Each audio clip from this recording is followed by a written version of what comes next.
السلام عليكم ورحمة الله وبركاته. أكم جرتن دكتور رجع حرسني الفجرة أمني رأيك على تا نهمون أرما كانك على أمتا كينيا وبرسسنا جتا كنافو أما كان نمرنا تقو مريتي أسنقنا بودمون بيتي أستنقنا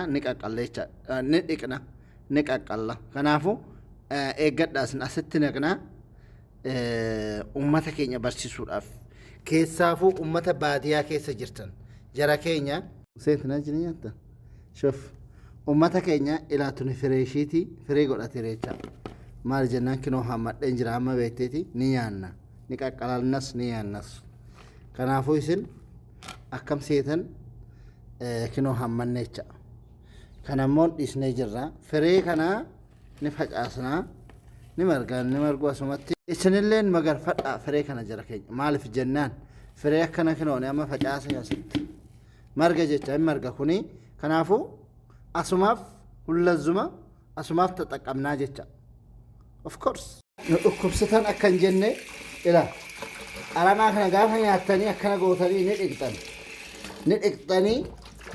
malee nyaatina maaliif jennaan aramaan dhiqamuu qabaa dhiqameeti jecha kan nyaatamu jara keenya kuni yoo jilbi keessa yoo wal sahatee raate waan akka dam geffetii waan adda addaa kana arma buutee godha jara keenya kuni dhukkuba garaa keessaalleen waan humni kee yoo beekte paawar yoo dhabdee raate beekte paawara da'acha paawara da'a kanaafuu al doktar ahmededha kabajamoo fi jaalattoomtan obboleewwan keenya kan kibbaa kan dhihaa ummata keenya የኛ ህዝብ እንደናችሁ ሰላም ናችሁ?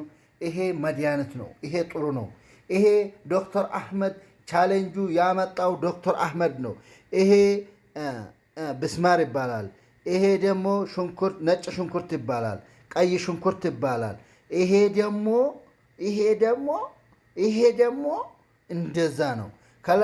ከናፉ ያበለው ወንከኛ ቻሌንጅን አልቻሌንጅ ዶክተር አህመድ namni tokko fideen dhufne kana Dr. Ahmed malee kanaafu mana keessatti fayyaa keessan eeguuf akkana godhattaniiti kana tafayyaduu qabdanii isiniin jedhaan al challenge Dr. Ahmed shuf jara keenya al challenge Dr. Ahmed waan isinii fideen dhufne hin qabu waan inni isinii hin goone qabu wallaahi urgiin kun urgaa al challenge al Dr. Ahmedun kanan girii akkanatti tafayyadaadha fayyaa keessan eeggadhaadha fayyaan keessan fayyaa I love you so much senin jaaladha ana hubbakum iwaddaachaallo waan ku ja'aleya dadkeegi haddii kana haddii waxaan soo sameeya haddii argesan ani waa Dr. Ahmed magaca keegi dadkeegi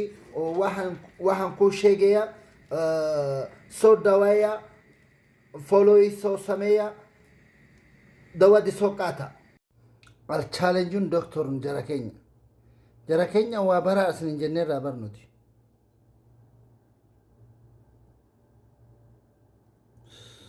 bayate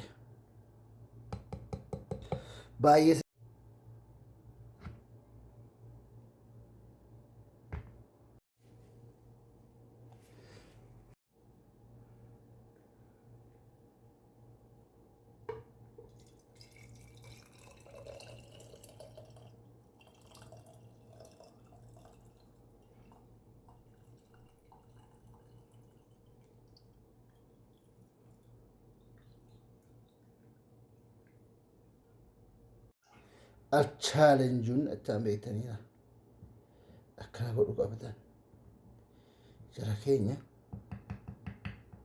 أكسجا جركينيا مالتها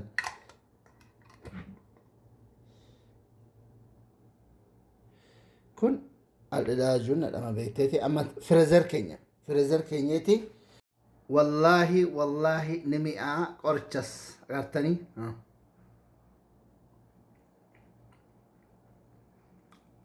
بريد دواء والربادية والرمقالات كننا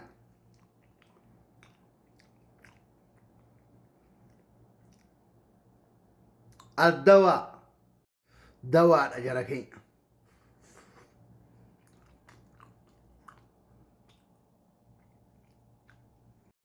فت أجركين يا فت فت فني فني كنمون فريزر كاننا فريزر كانني أجتي بوفني فيان أكم جتسن دواء فيتا ما فيتن فيا كيسر إيجاتشون فيتا ما فيتن فيان فايا باي كن مو وانغتمو أكنا قد أميتا وقت تكا بودا لغا ما جتشا بيتن سنغالي بودا كيسات لغنا بودا مالف جنان غتمو أكنا زفزفني كينيا بودا لين الرا لغا ما جتشا إن بحن بيكتي بهيران وني نساتي